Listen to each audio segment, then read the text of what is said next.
Suite à la demande de personnes qui voudraient que j'explique un peu plus sur les Shovavim, et comme on n'a pas abordé dans le premier cours le tikkun de ce qu'on appelle Eshetish, c'est celui qui Hashem Ishmo, Hashem Etzilenu, qui malheureusement aurait trébuché avec une femme mariée. Mais quand je parle pas que des hommes, je parle également des femmes. La seule chose qui ne concerne pas les femmes, c'est Zera Levatala, ça n'existe pas chez les femmes. Et par contre, même que le Ben Ishraï en parle dans un certain livre par rapport à certains écoulements de ça n'a rien à voir avec le tikkun de Zera Levatala que doivent faire les hommes, ça n'a absolument rien à voir. Donc c'est pour ça que je dis que les femmes ne sont pas concernées. Par contre, les femmes sont concernées par Nida. C'est-à-dire qu'une femme qui a été Nida ou qui n'a pas bien fait les choses ou qui aurait fait malheureusement trébucher son mari parce qu'elle ne l'aurait pas prévenu qu'elle est Nida pour toutes sortes de raisons. En tous les cas, une femme qui a fait quoi que ce soit en Nida doit réparer, c'est clair. Une femme qui est concernée aussi par ce qu'on appelle Eshetish.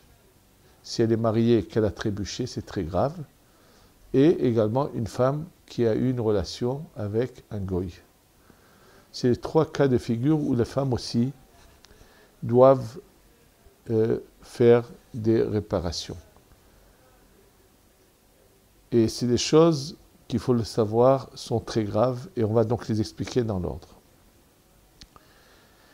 En ce qui concerne, donc, Be'ezrat Hashem, je veux d'abord dire que le nombre de jeunes est naturellement différent. Celui ou celle, c'est-à-dire une femme mariée ou un homme qui a eu une relation avec une femme mariée qui n'est pas sa femme, bien sûr, doivent jeûner 3 fois 375 jeûnes, ce qui correspond à 1025 jeûnes. Ça veut dire que c'est une somme assez importante de jours à racheter. Et malheureusement, bien sûr, ceux qui n'ont pas les moyens n'ont qu'à nous contacter, et même ceux qui ne veulent pas s'identifier peuvent appeler et parler aux heures où on reçoit les appels, et sans donner leur nom, et Be'ezrat Hashem, je leur dirai comment faire, mais il faut savoir que c'est des choses qu'il faut réparer. Je voudrais juste vous raconter quelque chose que je viens d'entendre tout récemment. Il n'y a pas très longtemps, je devais aller donner cours un soir à Ranana. Et bien sûr, pour m'y rendre, comme je n'ai pas de voiture, j'étais donc obligé de prendre un taxi que la personne voulait payer pour que je vienne donner ce cours. Et j'ai appelé ce taxi qu'on appelle la dernière minute, une compagnie qui est moins chère. Et voilà que Mina Shamaim, rien n'est au hasard.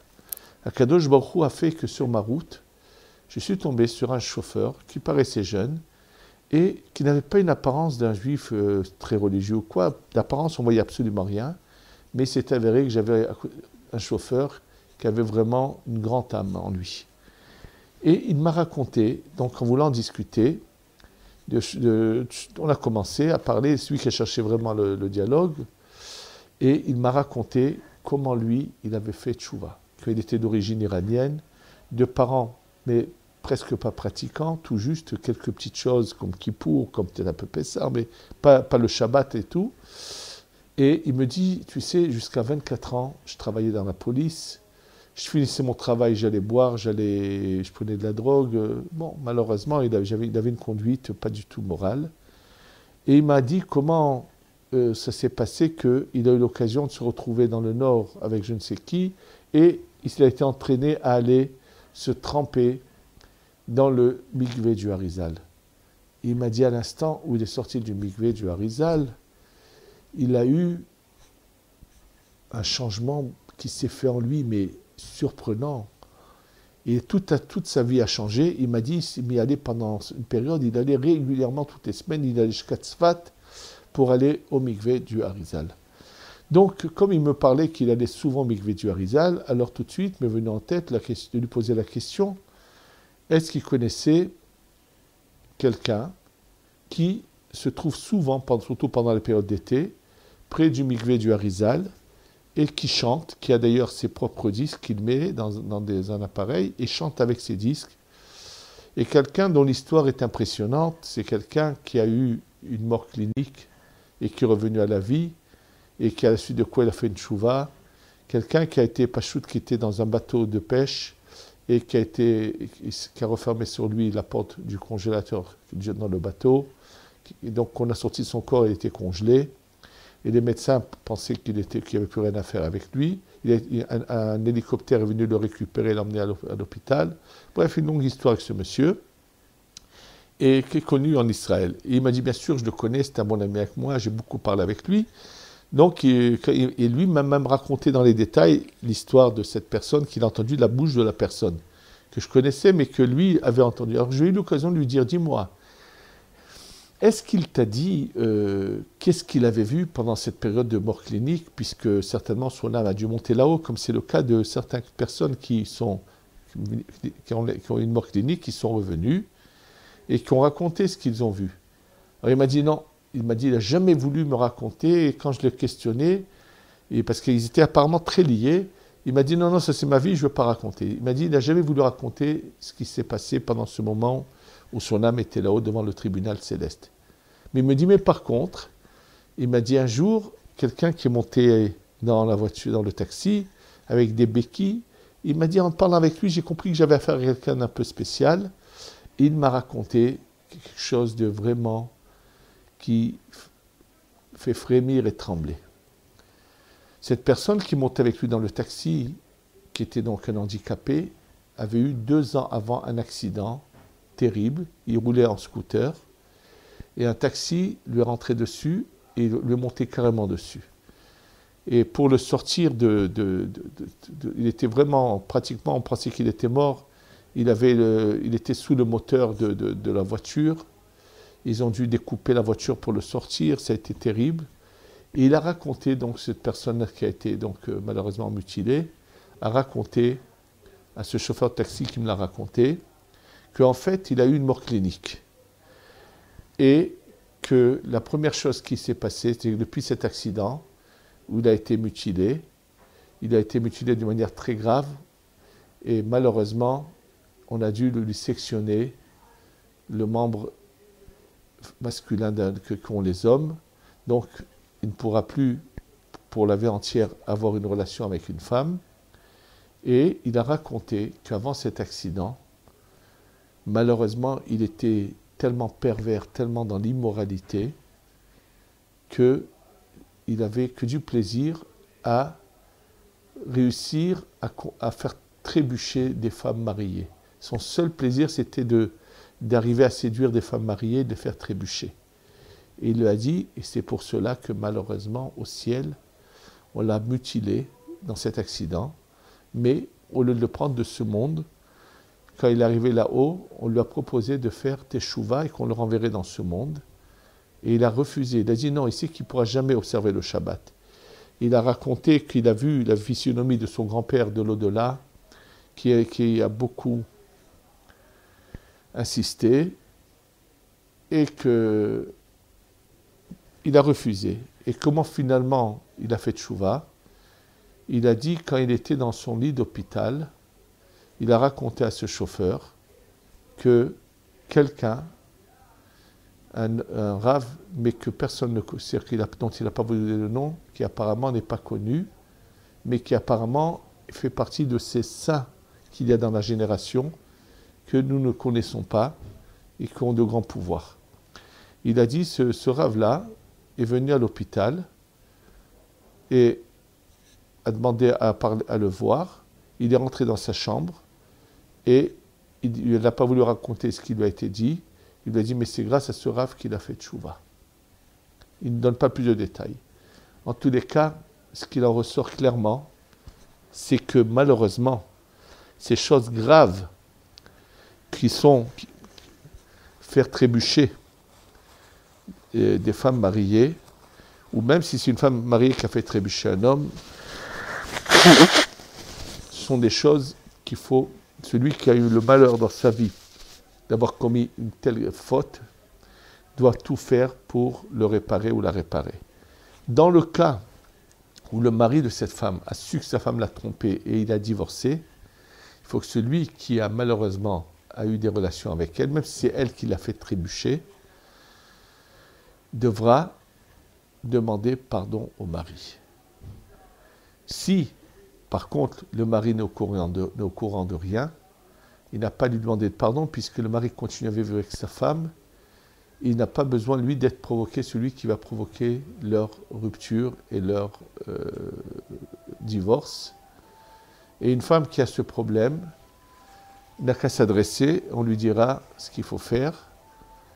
Ce n'est pas des choses qu'on doit dire devant tout un public, ce qu'elle devra faire, mais on pourra trouver le moyen de... Est-ce qu'elle continue à vivre sa vie normale avec son mari? C'est pour ça que je dis qu'elle s'adresse, sans même donner son nom, en appelant, et on lui dira ce qu'il faut faire. Dans tous les cas, il faut qu'elle sache, elle ou bien celui qui a trébuché avec une femme mariée, qu'il faut réparer cela.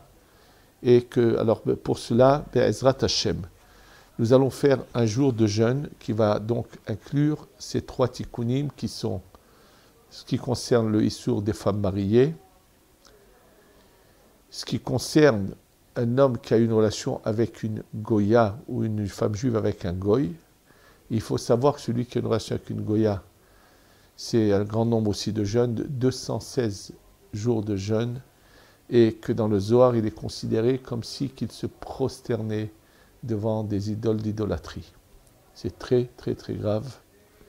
Et la troisième chose, que ceux qui auront fait cette chose ignoble qui est la relation avec un autre homme, qu'il faut savoir que eux, on ne va pas maintenant faire des comparaisons par rapport aux autres fautes, mais pourquoi j'appelle ça ignoble? Parce que Dieu a fait l'homme droit, c'est-à-dire que Dieu a mis dans l'homme le besoin d'avoir une relation avec une femme. Et bien sûr, alors il faut savoir se limiter et le faire qu'avec celle que Dieu a tolérée, avec laquelle il faut le faire. Mais c'est quelque chose qui est inné de manière naturelle dans l'homme, de la même manière que Dieu nous a inné en nous le besoin de manger, mais de manger sainement, et non pas de manger des excréments, ni de manger des choses qui sont un dégoût. Eh bien, il faut savoir que c'est exactement la même chose. Ce qui est inné de manière naturelle d'Hachem, de Dieu, dans la personne, c'est la relation d'un homme avec une femme. Quand un homme va rechercher un homme, ou une femme va chercher une femme, c'est comme si quelqu'un, au lieu de manger d'une manière propre les aliments bien lavés et bien nettoyés qui sont propres, allait chercher à manger des excréments. Quelqu'un qui ne mange pas kasher, il ne sait pas bien ce qu'il fait parce qu'il est en train de transgresser ce que la Torah a dit et il s'est laissé attirer par une nourriture qui peut être appétissante, normale, mais qui n'est pas kasher. C'est-à-dire, au lieu de manger de la viande qui a été kasher, il mange de la viande non kasher, c'est pas bien.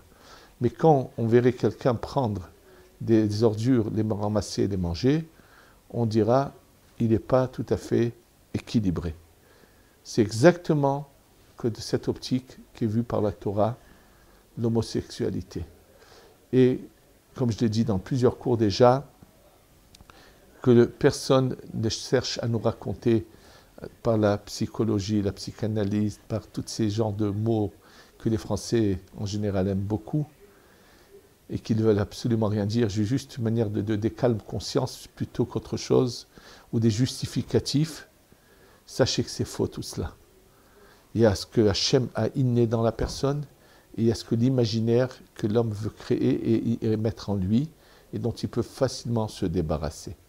De la même manière que dans le niveau de l'alimentation, tout le monde verra d'une manière normale que quelqu'un veuille manger des aliments propres et bien faits, et on regardera d'une manière vraiment comme quelque chose d'anormal, quelqu'un qui cherche à manger dans les poubelles. C'est exactement la même chose qu'il faut voir, mais comme ça a existé, qu'il y en a qui se sont laissés entraîner par ce qu'on appelle cette clipa de Amalek, ce mal qu'Amalek a instauré dans le monde, donc on va faire quand même un tikkun pour ceux qui ont du regret et qui se sont débarrassés de cet acte ignoble qui est l'homosexualité. Et ceux qui le désireront, donc à nous contacter, je vous dis sans donner de nom bien sûr, et on leur dira combien de jours ils doivent racheter. Et donc ces 3 fautes-là, le jour qui a été choisi, Be'ezrat Hashem, le 2 février, le 9 Shvat, c'est un jeudi, et bien sûr la veille, le mercredi, il faudra recevoir le jeûne pour cela. Maintenant, bien sûr, ceux qui l'ont commis, ces fautes, sont commis une de ces 3 fautes, c'est clair qu'ils doivent tout faire pour la réparer. Et maintenant, même ceux qui ne l'ont pas commise et qui voudraient le faire, ont aussi raison de le faire parce que on est tous des réincarnations des Gilgulim. Et je vais vous rappeler la petite histoire qui se trouve dans un des cours, je pense, sur les Shovavim, que j'ai déjà eu l'occasion de raconter, qui s'est passé avec le frère du Rav Yehuda Tzadka. Rav Yehuda Tzadka, qui était le Rosh Shiva de Porat Yosef, un des rabbanim qu'a eu le Rav Ovadia Yosef dans sa jeunesse. Et le Rav Yehuda Tzadka, que j'ai eu l'occasion de connaître, qui était vraiment un saint, Zecher Tzadik Oshubracha, il avait un frère qui était aussi quelqu'un de très grand, de tzaddik, mais qui n'était pas enseignant de Torah, mais qui était un bon juif qui faisait beaucoup de mitzvot. Et une des mitzvot qu'il adorait faire, c'est pendant l'hiver, à l'époque où c'était sous le mandat anglais, il allait dans les synagogues allumer les réchauds à pétrole pour chauffer les pièces, pour que les gens, dans l'après-midi, viennent, non seulement fassent mincha, mais écouter des cours de Torah et restent à Arvit, puisque c'était des fois, ils étaient plus à l'aise aux synagogues que chez eux, puisqu'il y avait beaucoup de gens qui étaient très pauvres. Et donc, lui allait échauffer les réchauds dans plusieurs synagogues. Et malheureusement, une fois, il s'est brûlé d'une manière une grosse brûlure. Et c'était bien sûr avant 1939. Et sachez que la manière de guérir les brûlures, c'était juste après 39-45, c'était juste après la guerre. Et ceux qui savaient guérir les brûlures, ça a été les Anglais, qui l'ont appris pendant la guerre de 39-45. Bref, et lui, donc, en étant brûlé, il a été mis à l'hôpital. Et là, les médecins, ne sachant pas le soigner, avaient annoncé que malheureusement, il allait mourir, puisque ça allait empirer jusqu'à la mort. Il ne savait pas soigner ça ici. Et quand on l'a dit à sa mère, elle a dit, Rebono Sholamed, c'est une femme, une grande sadéquette, elle a dit, mais mon Dieu, mon fils n'a fait aucune faute qui mérite une mort pareille. Et la nuit, on lui a dit, dans le rêve, tu crois que là-haut, on ne fait pas de la justice. C'est vrai que dans cette vie, il n'a rien fait, mais dans une vie antérieure, il a commis une faute très grave que la Torah considère comme que celui qui a fait ça doit être brûlé. Et c'est justement une histoire avec une femme mariée, je pense que c'était avec sa belle-fille.